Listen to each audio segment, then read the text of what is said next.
Hey, welcome back to Have You Heard, the official podcast of Nichols College Athletics.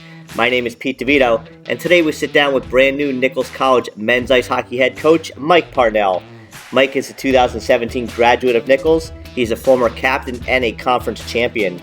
We talked to Mike about taking over the reins of his alma mater, his coaching journey, and putting his stamp on Nichols hockey and continuing the brotherhood. Hope you enjoy.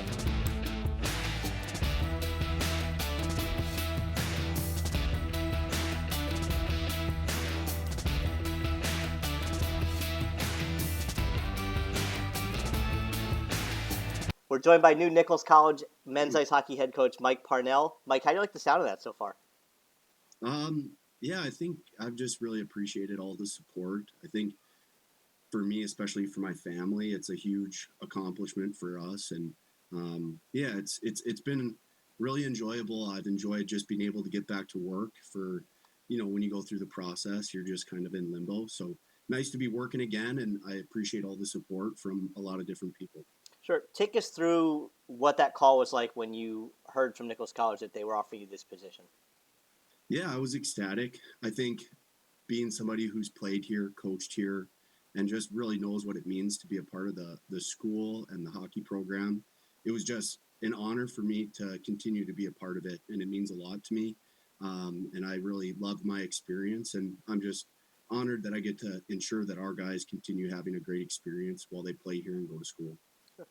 When did you first hear that Parker Burgess was taking another offer and was leaving Nichols?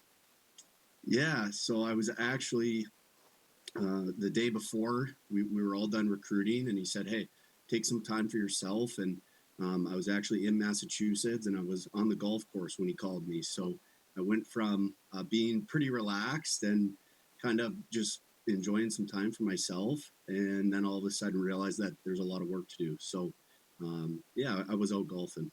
Sure. And with that phone call, obviously, was this something that immediately said, okay, I want this job. I want to jump in and take the reins of this program to do it. What was kind of the initial reaction? You mentioned you went from a little bit of enjoyment to you got a lot of work to do. Yeah, I mean, I would say just instantly, just naturally, kind of my personality, the flip switch for me, and I just kind of got into work mode. I knew there was no question that I wanted this job. I wanted to continue to be a part of Nichols and what it means to play here and go to school here. And like I said, it's something that means a lot to me, and it had such a positive impact on my life that there was no question that I wanted to be the next head coach here. So I just started getting ready and kind of having some phone conversations to prepare for kind of the interview process and what to expect. And I have a lot of really good mentors who gave me a lot of really great advice, and I definitely learned through that process how to kind of handle your emotions and really just stick to the business and those type of things. So again, I really appreciated all the support from a lot of different people. Now that you've had a couple of days to kind of reflect back on, you are the head coach at Nichols now. This is the school that you played for. Do you look at any points during this past season where maybe you felt Parker was grooming you for this job, or maybe telling you things or showing you how to do things that were going to help you out when you landed a head coaching job? Excuse me. Yeah, I think, that's one of the big reasons why I came to work for Parker is not necessarily to take this job or that it was planned out, but I think 3 years ago I was really fortunate to work with Lance West, Eric Largen, and Lincoln Wynn up in Alaska, and they were all really good mentors. They challenged me to grow, and I think anybody that knows me from when I played here to me presently, I've grown a lot. My personality has changed a little bit. I'm still myself, but just understanding that it's all about learning and you have to be willing to grow. And I think Parker did a really nice job here, won a championship, and the kids have a great experience playing for him. It was one of those things when he called me a year ago to come work with him. I knew that there was a lot that I could learn from him, and he was unbelievable. He gave me opportunity, responsibility. He allowed me to voice my opinion, and that gave me an opportunity for a full year to grow. And that's something that I really appreciated. And I didn't know that it was going to be this job or this soon, but I think Parker was unbelievable in allowing me to grow and pick his brain and see how he does things. And that was something that meant a lot to me. How was this interview process maybe different than ones you've had in the past for other coaching jobs in the sense of this is a school that you were an assistant coach at this past year, so you knew a lot of the people on the search committee at the school that you'd be meeting with. How different was that than maybe in the past where you'd been to a university for the first time and just met everybody? Yeah, I mean, I've never really had an interview process, to be honest with you. It's one of those things that when I was just looking to get a start, being a player who didn't play Division One, didn't play in the NHL, it was important to me to get as high up as I could and really try to put in some roots and learn and work with players who are really good. And in Alaska, they just said, well, we don't really have much for you. And I was like, I don't care. I'll drive out there and make it work. And just whatever I can do to learn would be awesome. And at Shrine, I just kept calling Todd until he finally offered me. I think it was just so that I would stop calling him every week. And then at Nichols, Parker and I were very close. So we had a relationship, and, it really wasn't an interview process. So I think whether you do or don't know people, it's one of those things where there's a lot of emotions involved. You're super excited about the opportunity, but you're not trying to get too excited in case it doesn't work out. And you're also a professional. You're trying to make sure that if you don't have this job, you have another job. And so it's just one of those things that it was my first time going through it. And I learned a tremendous amount. And it meant a lot to me that there were a lot of coaches out there that were willing to help guide me through it, that have experience. And, again, I've said it a lot throughout this process, but there's just a lot of people who are helping, and that just makes everything a lot easier. So it was a fun experience, and it ended up with the result that we wanted. But definitely the first time I've gone through it, and very different than every other job that I've taken. Sure. And we're going to dive into each of those jobs as we go along with this podcast here. Let's talk a little bit about this recruiting class. So you've been back at Nichols for years, the assistant coach. There's 13 incoming freshmen, if that number still stands. It's the largest class, I believe, in 8 years. And that class of 13 was Alex Larson, Frank Butler, Tyler Beasley, Sean Fleming. There's some Hall of Famers in there for sure. Won a couple of championships. So a very big class. Talk about bringing in 13 freshmen, which is almost double the size of last year's recruiting class. Yeah, I think the reality of it is, we had a tremendous finish to our season. And one thing that hurt us was depth. We ran out of bodies. We had guys that were playing hurt, and they were bruised. And I just think for us to have a little bit more depth, so if we get in that position, we have the ability to slot some other players in who are healthy and give them an opportunity to pull some weight. We're really proud of all of our guys. I mean, the way that they played at the end of the year was incredible. It's something that I've never seen in my lifetime. And I think, for us, we just felt if we can add a little bit more depth and the class is a little larger, that it kind of protects us the further we go through the season. And also early, gives us a chance for those guys to maybe get healthy before the big push. So I think when you look at this class, they're going to complement the players that we have returning. One thing that I'm super excited about is the guys that are coming back I trust and respect them. I think they understand what it means to play here, and they're going to play a huge role in getting those guys up to speed. I think all the guys who are coming in, they're all different, they're unique, but they're all 100% what Nichols hockey is about. And I think we want players that want to be here. And, our roster, if you take a look at it, doesn't matter where you come from. I just think we want guys that love hockey, that kind of want to be at Nichols and know what we're about. And I think that's what excites me about this class. We have great returners who are going to get them up to speed, and these guys are going to be able to come in and complement the players that we have. So I think, we were able to check a lot of boxes with the class that we are bringing in. Sure. And with that, several years ago when Nichols did go to the NCAA tournament, they won a game against Fitchburg State, which is a local school in Massachusetts, without a kid from Massachusetts on their roster. That's changed a little bit the last couple of years. This recruiting class that's coming in, where are these kids from? Maybe the furthest reaches, and how many locals do we have? What are we looking at?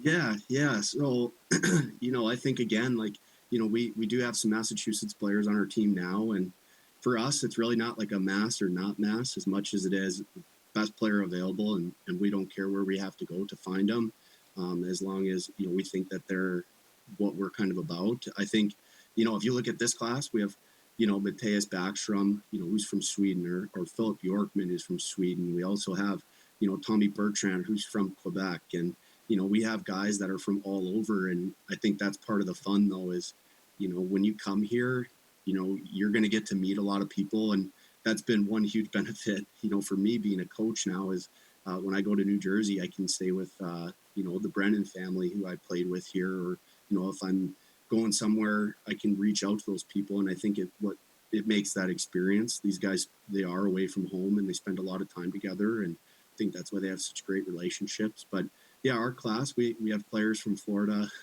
Massachusetts, Vegas, so they're coming from all over. But I think at the end of the day, we're just excited, and I think they're going to complement the guys that we already have, and I think that everybody's going to get along well and be able to have some great relationships, create some great memories, and that's what it's all about. Sure. And you, of course, came to Nichols from Minnesota. You started your collegiate career at Wisconsin River Falls. You played one season there. Talk a little bit about that season. Probably didn't get as much playing time as you would have liked. No, I would say coming from the North American League and being somebody who was raised and brought up where I really wanted to play Division I hockey, and that's all I thought about. I didn't have that opportunity, and I think going into my first year of college, I had double hip surgery and probably thought I was a little better than I actually was, and came in a little overweight and just didn't play very much because I wasn't playing very good. And I think the one thing that was amazing about that was I realized that there's a lot of other things that are important in life, not just hockey. The relationship you have with your family, surrounding yourself with good friends, people that are gonna be a positive influence on you, and that's how I ended up at Nichols. To be honest with you, Pete, a friend of mine, Paul Prescott, was going there. I From played junior Minnesota. hockey with him in Aberdeen, South Dakota, and he called me and he said, "You're coming here," and I was like, I'm not even sure what Nichols is. Like, I don't know the coach. I've never visited. I don't know any of these kids. And he said, "Doesn't matter. You're going to come out here. You're going to get a 4.0. Going to win a championship, and you're going to get a great job." And I didn't get a 4.0, but graduated with honors, won a championship, played the national tournament, and got a dream job in Alaska as a young coach. So a lot of that credit we still laugh to this day when I see Paul and his family. Is I came to Nichols, and I had never even been. I didn't know where it was, but a lot of that goes to Paul because he was a great friend and looked out for me, and that means a lot to me. Sure. You get the phone call from Paul. I want you to come out to Nichols and play with me. What was it like letting the coaching staff at Wisconsin know you were leaving? And what kind of relationship did you have that year? It seems like, again, you battled some injuries. Again, probably didn't play as much as you wanted. Was that a strained relationship at all, or how did that work as you went along? And what did you learn from it that's going to help you probably as a head coach now? Yeah, I would say that obviously if you're not playing, you probably aren't super excited about coaches or some of the things that are out of your control. But I think the reality of it is one thing I've talked to all of our kids about is best players play. And at that time, I wasn't one of our best players, and I didn't play. And you don't understand it as a player. Sure. It felt personal, but I think at the end of the day, the conversation I had with them was just honest and upfront. I think that's a huge benefit to our guys, their maturity. They move away from home at 17 and they come into college at 21, and they have a lot of great life experience, and they've been traded and had some difficult conversations. And I was fortunate that I played in a league where I got traded a few times, and you got to have those conversations. So it was really for them. I just said, first and foremost, I'm not doing very well in school here. There's a lot of distractions, and to be honest, like I'm going to have to remove myself and insulate myself at a school like Nichols, where the professors know your names. They're going to know when you're not in class because we get a text message or an email saying that you weren't in class, and your teammates go to class and they care about doing well in school and they're motivated. And I think that was something that was great for me, changed my life. It was such a positive experience when I ended up at Nichols. You meet a lot of really good people, and it's really no harm, no foul with the staff over there. I still bump into them at showcases now, and I think it was more of just, hey, let's be honest. I'm not playing very good, and I'm not doing well in school, so I just have to make a change for me. And yeah, they were totally understanding with that, and it's always a little awkward, but it was a good conversation, and they were great about it, and I think they understood, and it worked out great for me. Sure. We spoke a little bit earlier about the depth or lack of depth that Nichols kind of had this past season. Guys are playing hurt and banged up. When you arrived at Nichols, there was a plethora of depth. There were 5 lines of forwards and 4 deep pairs. So what was that like coming out of first practice and looking around and be like, geez, this is going to be a hard lineup to crack?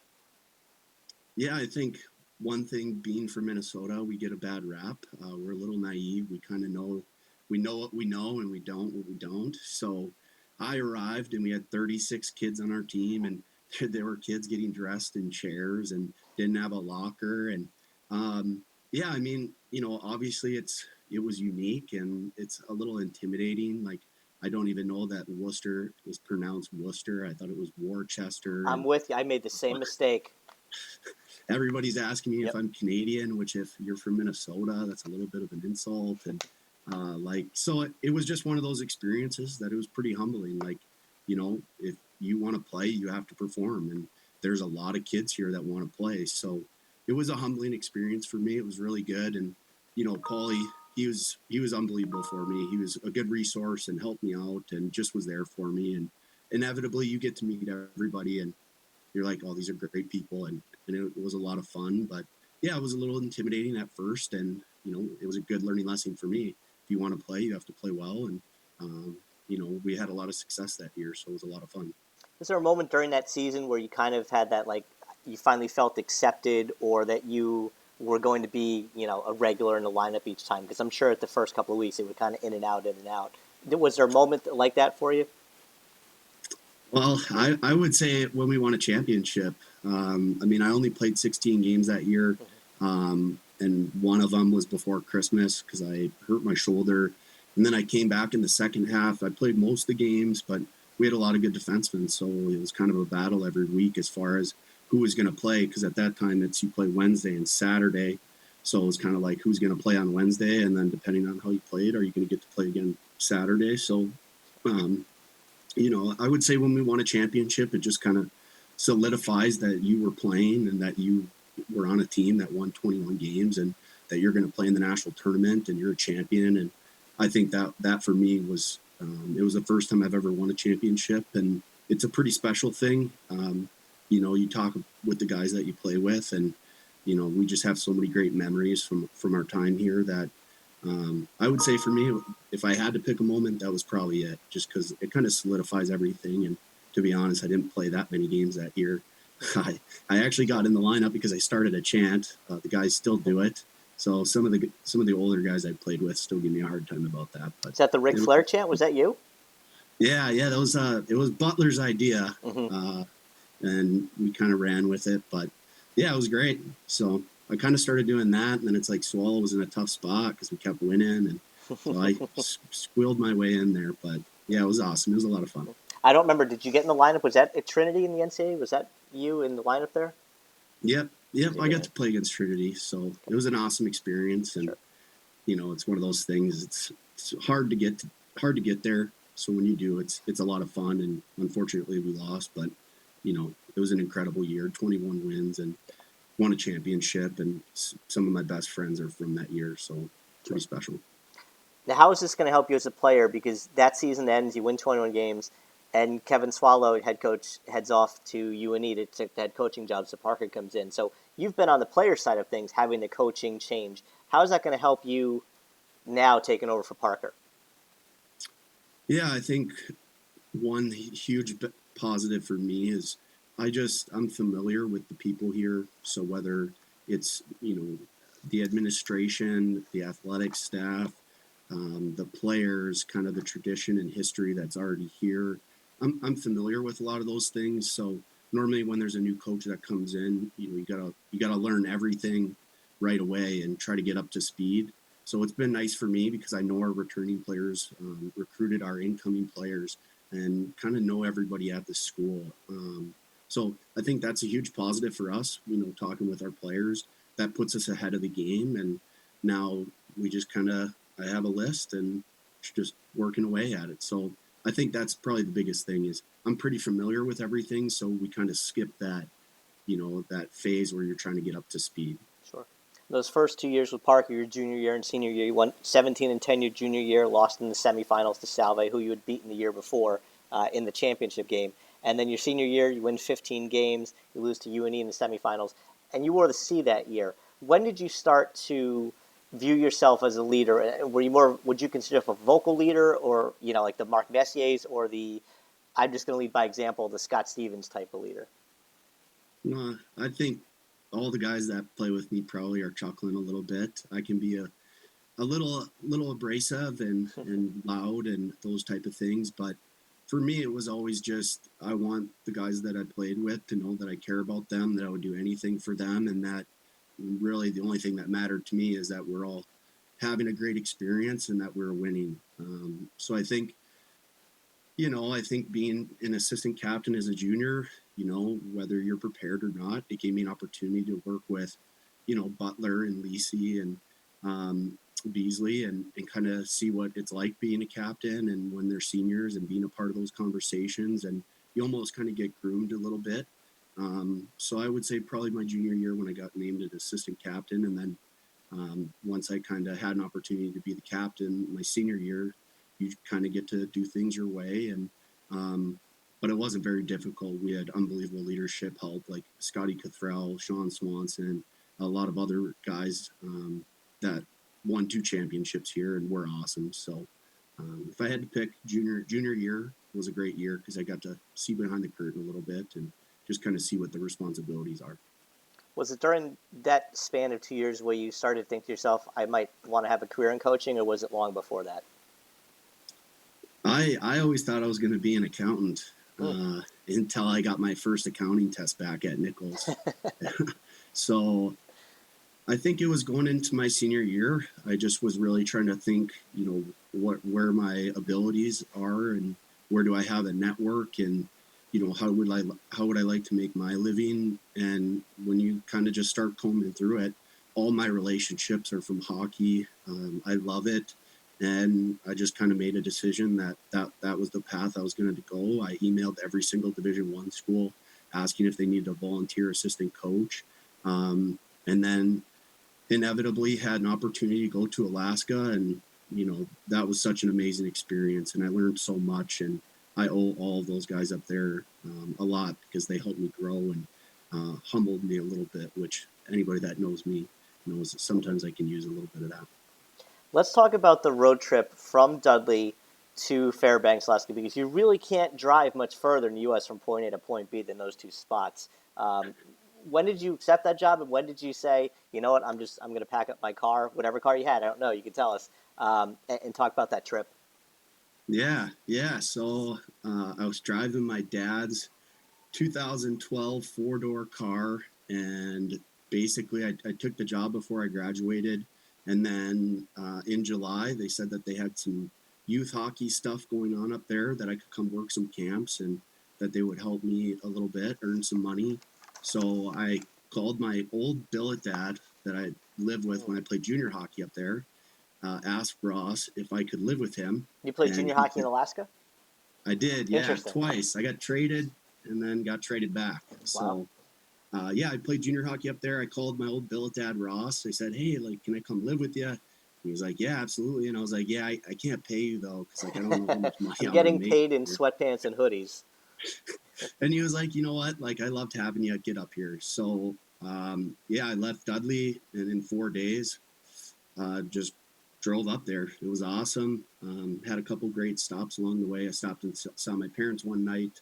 Garrett Roth, who was coaching with Bismarck at the time, for a night, and then Parker's parents up in Calgary. And then the last 30 some hours from Calgary, I just drove straight into Fairbanks. And it was pretty wild because when I was in North Dakota, I got a call from Dallas Ferguson, who signed with the Calgary Hitmen in the WHL. He's like, hey, I don't know, you could stay at home if you'd like.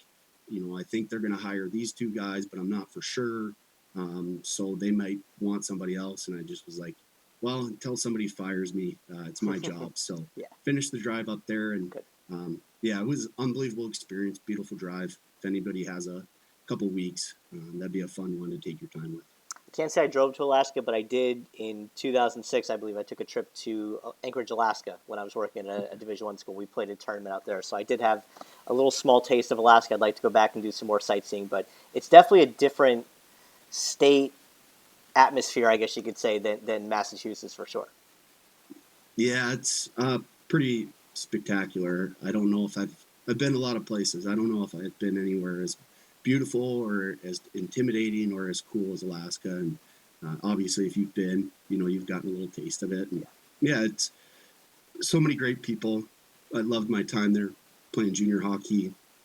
and coaching, and I've learned a lot up there about myself and about hockey and just a lot of different things. So it's a pretty special place. Sure. So now you're at Alaska Fairbanks. What exactly did they task you with? Had they had volunteer assistants before, or were you kind of the first one and they said, well, let's see what we can give him. Let's see how good he is. Yeah, so they have had volunteer assistant coaches up there before. They have he goes by Rhino. He's the best, and so he's been there for a long time. And really for me, it was just kind of like anything I can do to get Division One experience, whatever I can help you guys with. I remember I walked into my first recruiting meeting with Westy and Large, and they were just talking about scholarship money and the players, and talking about 2-3 years out, and I just was like, oh, there's so much to learn. So for me, it was really just like every and anything I could do to help them out, they would let me do. So I was really fortunate, and they were so good to me and challenged me to think about my coaching philosophies and help me prepare. So that was awesome. But pretty much everything and anything, from grabbing coffees to setting up meals on road trips to booking hotels for playoffs, and just everything, whatever I could do to help them, that's what I was there to do. I'd always told people in my profession, and I'd been a couple different colleges and some pro sports and things like that, that sometimes you learn more from watching how things are run than actually doing things. Was there anything in particular that maybe stands out that you said, wow, I had no idea that's how this went, or something that you learned from watching coaches that when you took that next job, you said, you know what, this is how I want to do it because that's how I saw it done? Yeah, I would say details with itineraries, especially when you're in Alaska. The travel is pretty extensive, and there's a lot of moving parts. And I can tell you right now, I got a phone call at late at night from St. Cloud, Minnesota, where the team was to play the Huskies, and I didn't have price points or addresses on our itineraries, and so I learned a lot. But they were really great with me. They gave me a lot of responsibility and let me help with a lot of different things. But I would say details when it comes to like itineraries and travel, those type of things. I definitely botched a couple itineraries up there. Is there any experience or game from Alaska that stands out more than any other? Um, I would probably just say the first home game that we played up there. It's like hockey's so important up there, and I remember being a junior hockey player in that town and going to watch the college team, and you're just like, man, this would be such a great program to be a part of. And I think when you're a part of it and you're up there and you just see the people, the energy and the excitement, and it's a little stressful because you get paid to win, and like you worked so hard, and you want to be successful, that it's just all fun when the first home game comes to fruition and you get to just be a part of it. And it was just a lot of fun for me, I think, that first home game, because I didn't travel with the team just for playoffs. So like that was like my first Division One college game that I got to be a part of, which was pretty special. Did you have any other side job, side income, anything to help you make ends meet during that time? Well, I was pretty fortunate that Ross, bless him, let me live rent free. So I really didn't. They were super helpful. If there were some youth hockey stuff or some things that I could do to earn a couple bucks, they always gave me a heads up on it. And for me, it was also a huge benefit. My parents allowed me some flexibility, and they helped me out. And I think I'm pretty fortunate. There's been a lot of people who have gone above and beyond to help me, and whether it was the guys up there in Alaska, the staff, or my family, I was able to just be a fly on the wall and pick their brain and be a part of the Division One program. So I was pretty fortunate. I didn't have to do anything other than just be there every day to try to help out. The season comes to a close. How do you find Trine University? How do you land there? Maybe I should slow it down and say, when the season, did you know you were going to leave Alaska Fairbanks? Yeah, I mean, I think when you're in a position where you're a volunteer assistant and like you just don't have a lot of money coming in, and you kind of know that going in, and I think the entire staff, they all would go above and beyond to try to help me. I got a call from Largy. He told me that Alex Todd at Trine was looking for somebody. I had no idea what I was doing. I was just trying to find another job. So Sure. I sent him my resume and just called him, once a week for about a month and a half, just trying to check in and, not be too aggressive. And then eventually he just was like, hey, would you like to come work here? And I drove from Alaska to Indiana. I took the job April 4th. My first day on campus was the 9th. So, drove down and started right away. So it was another beautiful drive. It was a long one, but yeah, just very fortunate. I mean, even like, Lincoln and Westy, and Largy all going, out of their way to recommend me and help me. That was my first full-time job. So I was super fortunate to have that opportunity right away at such a great school like Trine. Sure. What were the biggest, I say, adjustments that you caught on to right away, going from a Division I school back to a Division III school in Indiana, which isn't necessarily the biggest hockey hotbed? What are things that jumped out to you immediately that you saw when you got on campus? And I don't mean that in a negative way at any point. Oh, no. Well, I think it's kind of funny just because you have, Notre Dame 45 minutes down the road.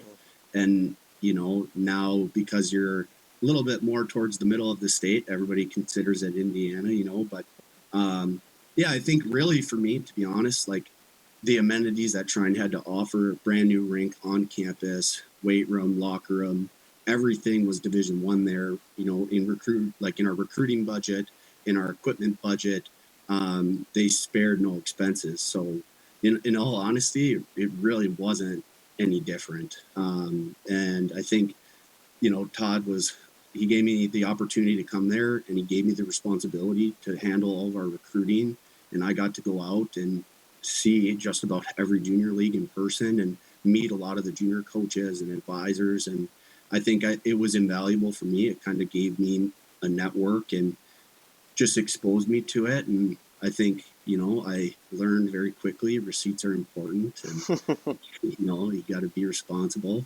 But yeah, it was unbelievable. And Todd is a very knowledgeable coach. He's been around, he's got great Division I experience.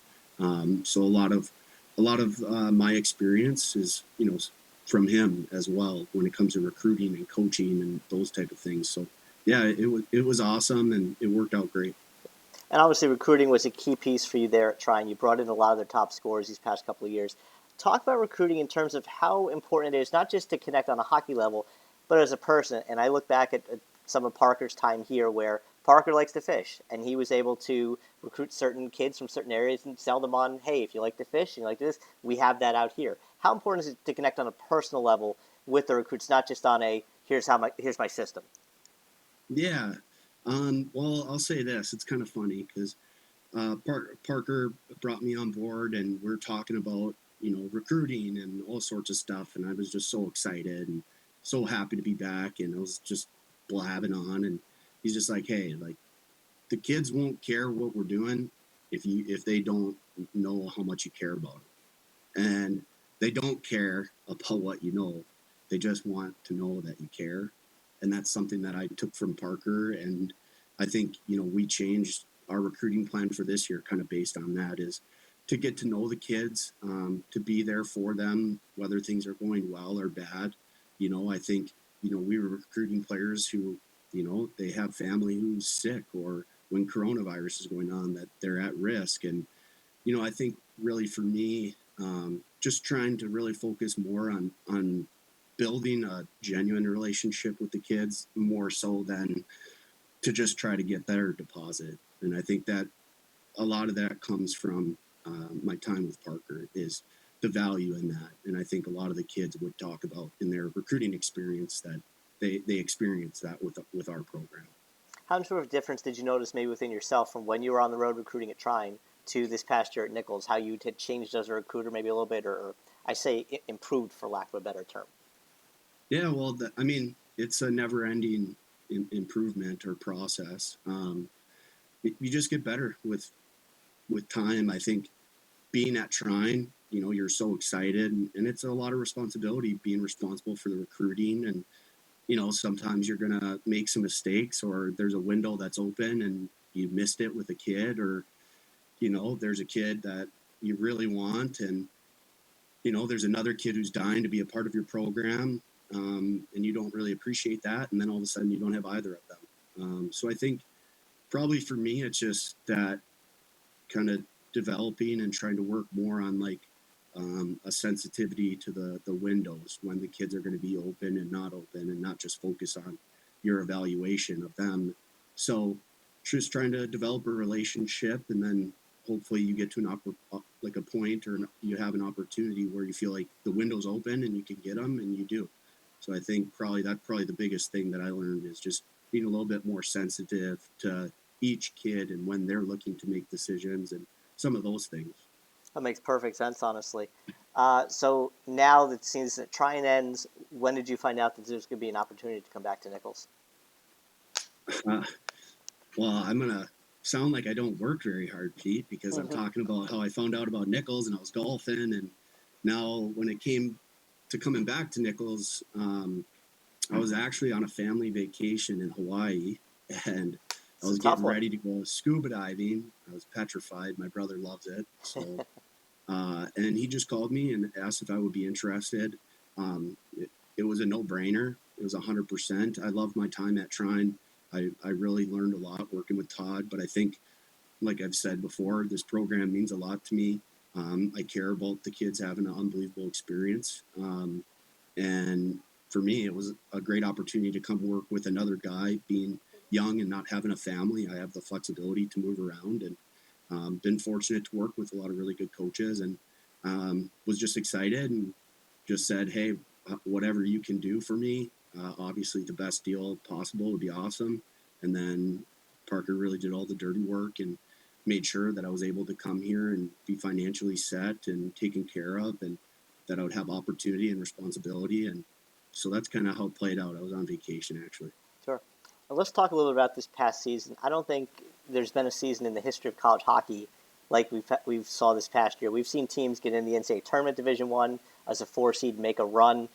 But you guys started out very un-Nichols, like 0-9, I believe it was. You lost your first 7, 8, 9 games, and then you have this amazing unbeaten streak to get into the playoffs. Just talk about the ups and downs of that. And Parker and I spoke about how much he learned as a coach going through that. What did you learn as a young coach going through that, and maybe watching how Parker handled the situation? Yeah, well, starting 0-9 is never fun. That's the first thing that I learned. And I just think if I had to pick one thing, is being positive and just trying to ensure that the kids have confidence in themselves. And it's in sports, it's pretty stressful when you make your living based on winning and losing, and just how close the gap is between the two. You could just as easily win as you could go in there and not win. And I think you just realize how hard it is to win and how to appreciate the wins. And I think for me, I learned a lot this year, especially working with Parker again. Just be positive. And you know what? Yeah, it's going to be stressful, but this is what we signed up for, and it's not the kids' fault, and it's our job to get them going. And I think there's a lot of credit to be given to the leaders of last year's team. I mean, they didn't quit, and they pushed and they fought for every inch, and they should be extremely proud of that season, because that's pretty remarkable. And I think it's still hard for us to believe that we didn't win a championship this year, but I think we are extremely proud of the dedication and how the guys approached and tackled the challenges that we faced this year. And that's a huge credit to them, and they were awesome. So it was a lot of fun, but I think those would probably be the key points I took away, is just be positive, enjoy the work, and then handle the stress, because it's a part of the job. And of course, to completely put you on the spot here, this is the $64,000 question, but what did you see from that past season, maybe specifically the start of it, that's going to help you coming to the season? Everyone wants to know, how do you prevent that from happening again? But do you have any thoughts or ideas or concepts you say, you know what, I think we're going to try it this way, or do something a little different, or approach it this way to maybe get off to a better start? Any thoughts? Yeah, I think for us, I mean, it's going to be a new team. We graduated some unbelievable players that embodied what it means to play here. And we have some new players coming in that they're going to get up to speed on kind of what it means to be here. And, I think one thing I learned last year, you can always have plans and, really think, oh, we're going to do this 100% different. But I think for me, it's just going to be focusing on me doing the best possible job that I can do and make sure that we're prepared as a staff and that the kids are enjoying their experience at the rink and their interactions with us, and that, winning typically sorts itself out. So if we can take care of things that we can control, that, it puts us in a position to have success. And, I don't think that there's any one thing that we could pick from last year that, oh, that's the reason. I think everybody had to be better, whether it was a coach, a player, I mean, just everybody associated with our program. We just weren't getting it done early, and just stay positive and kind of manage the stress, and had a lot more fun in the second half. Sure. The NFL always talks about the strength of schedule in preseasons, and certainly guys were a little bit top heavy in the front of that schedule nonetheless. So you've had the job almost a week now. What have you been doing so far? And you mentioned you're home in Minnesota now. You're going to head back in a little bit, but just touching base with players, recruits. What's going on right now? Yeah, I kind of, when you're waiting to hear the decision, and when you get the call and it's your job, I kind of just put together a little list of things. And the two most important things I wanted to do was connect with all of our returning players, have a conversation with them, and just touch base on how they're doing, how their summer's going. They're from all over, so some of our guys that are overseas, everything's open, and some guys are in Massachusetts and everything's closed. So just checking in, seeing how they're doing, connect with them, have some conversations with all of the returning players, and then connect with all of our incoming players. I think one thing that for us was, Parker gave me a lot of responsibility in the recruiting department. So I've seen the kids play, I recruited them. So it's not necessarily like the person that recruited all of them just left, and now they have me who they don't know or have a relationship with. So just connecting with the incoming players, seeing how they're doing, and then really kind of from there is, just a lot of the I don't know what you want to call it, just a lot of like the just things that kind of have to get done. Make sure all the kids have housing, make sure that they're all set. Some of the kids are applying for visas, so checking in on that status, and just everything that I can do to make sure that it's set and done, and be confident when the kids arrive. That's kind of what I'm chipping away at now. Sure. You recruited the 13 incoming freshmen, so you've got a fairly good rapport with them. As far as the returning players, this happens in any job. Anytime the boss changes, you sit and go, "What's my status? What do they think of me?" The conversations you've had with returning players, and obviously no names in particular, but can you speak to any kind of concerns they may have? Is it, am I going to lose my spot on the top six or the power play or anything like that? I mean, any kind of concerns that you've had, and maybe how you ease them. Yeah, to be honest, our players, especially the returning players who have been here, they're very mature. They're grown men, so they're still developing and growing as people while they're here. But I think that's one thing, is we can just have honest conversations.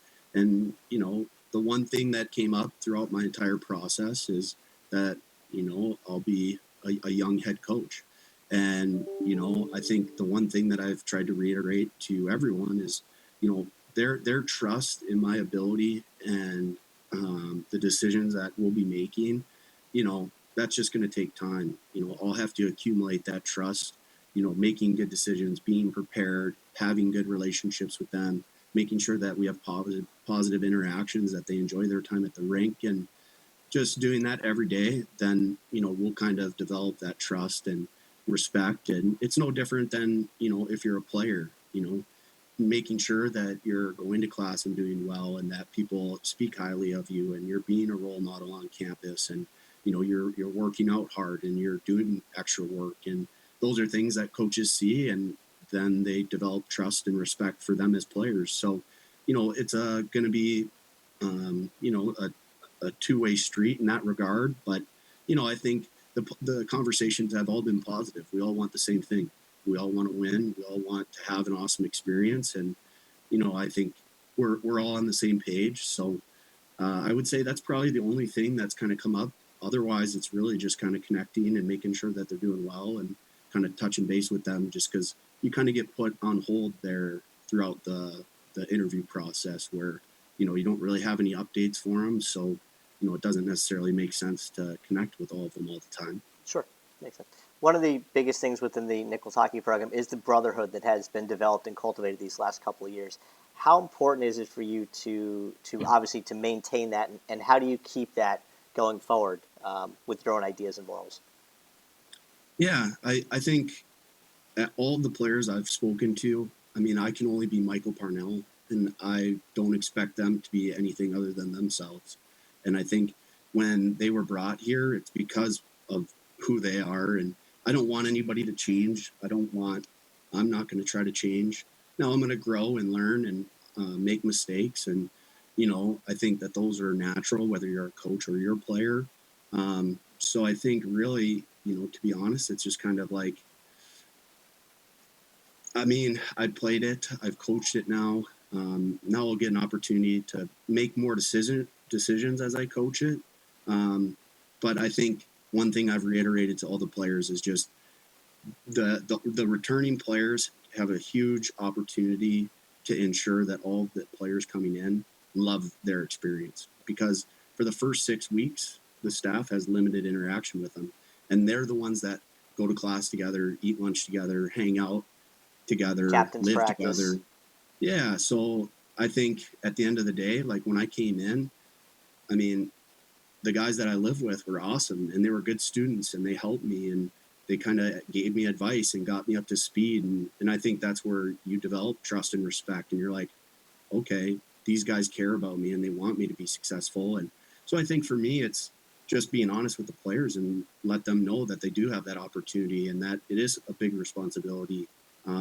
So I think that's going to be a big part of it. And then just be myself. Like I said, I think just kind of being a part of the program and having played it and coached it, I have an idea of what that should look like, and we'll just kind of continue to run with it. But for a big part of it, it will be the kids, and I think, you know, they're going to do an awesome job. They've had great leadership in their time here, so I think it'll be a lot of fun and it'll be new, but I don't really have a specific one for you there, Pete. Sorry about that. No, no, it's okay. And as we wind down this podcast, Mike, I want to kind of give you this platform to speak to the alumni, speak to the fan base, speak to the faculty and staff on campus about what we can expect from a Mike Parnell-led Nichols men's ice hockey team, both student athletes, the type we want to have, maybe the style of play on the ice. What would you like to see Nichols College be the next couple of years? Yeah, I think the most important thing to me is that we maintain our foundation, which is brothers. It's very difficult to explain what that is, but the players that come here, they experience it, they know it's real, and that's why they love the program. That's why they continue to be a part of it as they leave. I know that we have a group meet chat with a ton of alumni in it, and guys that are 10 years out and 2 years out are in there. So I think that that's the most important thing. That's our foundation, and that's ensuring that those kids have that experience when they come here, develop those relationships, and then at the end of the day, we're just going to work tirelessly. We're going to do everything that we can to have success here, and the players and we've all spoken about it. Obviously, we want to win. There's a lot of work that goes into it, so we're going to put in the work and we're going to do everything that we can to give us the best opportunity to win. In regards to the type of players that we want players that want to be here. We want players that want to compete and that want to be successful. And I think, we're going to continue to identify those players and get them here. And at the end of the day, those are things that we can control. And, the support from the Nichols hockey alumni has been unbelievable. Their confidence in my abilities and my capabilities has been, truly remarkable, and I really appreciate it. And at the end of the day, we're just going to do everything that we can to give us the best opportunity to win and maintain that foundation of brothers. Mike Parnell, congratulations on being named the head coach at Nichols College. Hopefully we see you again soon on campus. Enjoy Minnesota for the time being, and we'll catch up again real soon. Thanks again for joining us. Yeah, thank you for having me, Pete. I really appreciate it.